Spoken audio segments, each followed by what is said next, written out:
Hey, what's up, guys? Hadn't done a video for a while. I thought I'd do just a little overview of my Arrma OutCast build. I put this up on the Arrma forum a couple years ago. This was a OutCast version 2.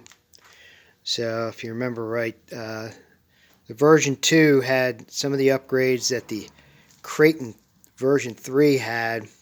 The heavier bulkheads and the ribbing there, and then the shock caps, heavier, not the caps but the guards that cover the tops of the shocks, and then it had a few other things. But anyways, they didn't have the center brace yet, so chassis were still bending pretty easily.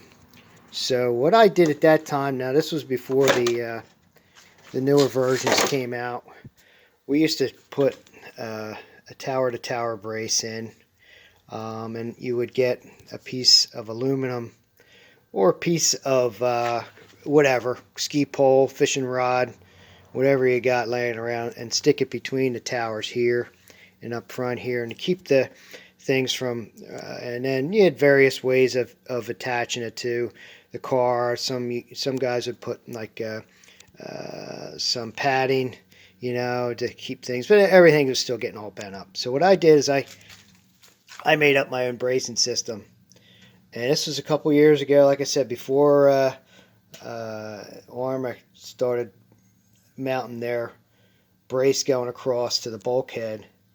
And I like to think this is, pretty superior, but, I'm sure they couldn't make something like this economically.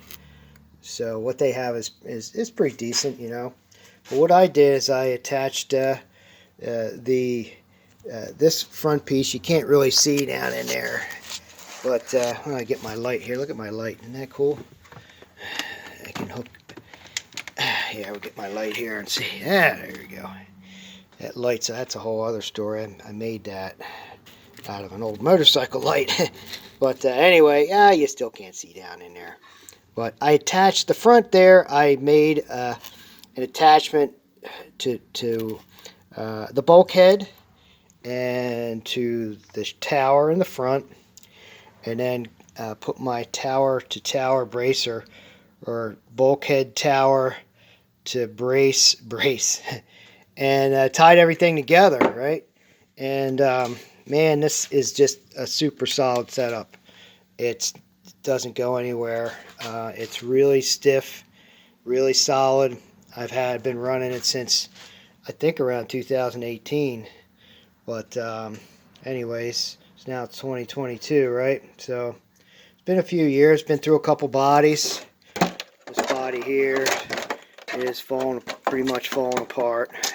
The old OutCast body, that's long been in the trash. I don't think I kept that. This guy here is probably one of my favorite all-time RC bodies, and Proline doesn't make the stupid thing anymore. These are double thick. They're not like rated as a heavy-duty body or anything, but they're like double thick. This thing, these C10 bodies, and they're so much stronger because of the roundness. The roundness just makes them stronger. And then they still get banged up. And this one I actually had on when I had the wing on the back too. You can see what happened there. But anyway, unfortunately, Proline doesn't make that body anymore. So you're stuck with the C10 bodies that last like one pack before they crack, or you spend all day putting some kind of reinforcement on there, shoe goo or whatever. Guys come up with all kinds of stuff. But I generally just run them, and then when they start to crack, then I start repairing them. And then when they get so bad, I just kind of get sick of looking at the body anyways, and just make up a new one.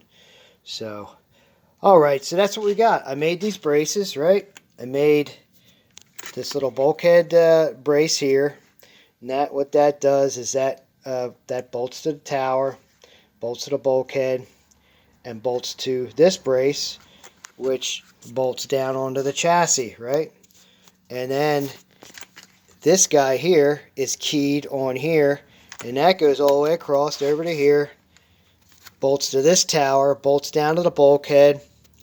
And then you have, just the standard brace there that I made that goes from your steering plate down to the chassis.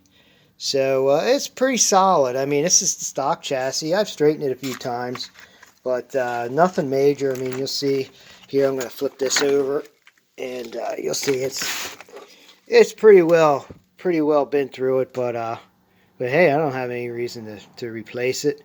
If I can just straighten it every once in a while, why spend $150 on another chassis? I can just run this one. This is lighter.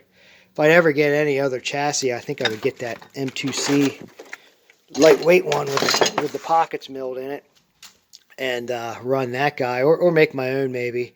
I don't know, but so that's the build, right?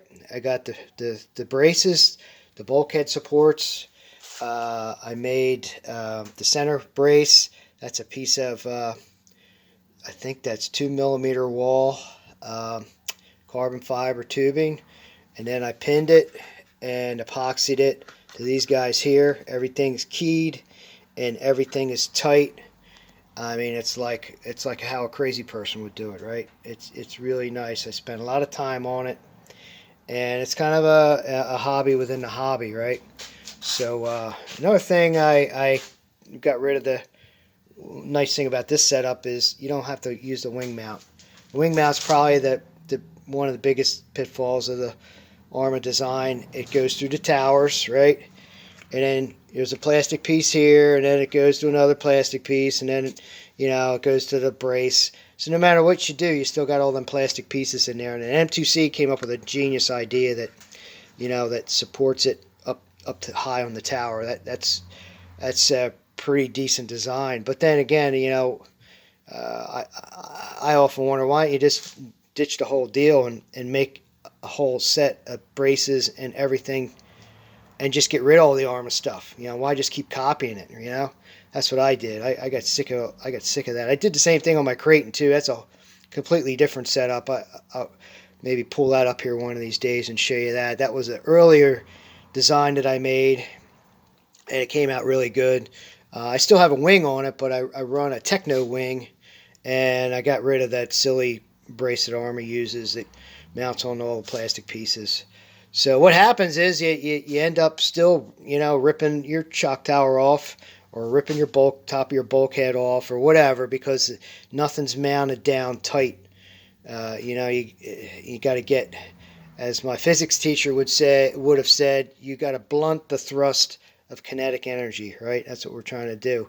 So a couple ways you can do that. You can put shock absorbers or whatever, or you can get all that energy going down to the ground, and that's what we're trying to do, So anyway, it just didn't cost me much. A couple pieces of aluminum I had laying around the garage, and a little bit of time. I make little cardboard pieces and fiddle with that until I get it to where I think it's going to work, and then I start making up some of the parts in my little machine shop here. And then the towers I made, those are 1/4-inch carbon fiber, and they're pretty decent. I made a few sets of those. I've never broke one. I've ripped them off the bulkheads already, but and sometimes they get some damage back here where the shocks mount. Sometimes I run a big washer here, or aluminum, nice piece of aluminum, or like a fender washer. I'm not running that on these, but sometimes that helps, keeps them from that hole from busting out, So anyway, most everything's stock, right? Got the old reliable BLX 185 in there, and the old 2050 kV motor still going strong.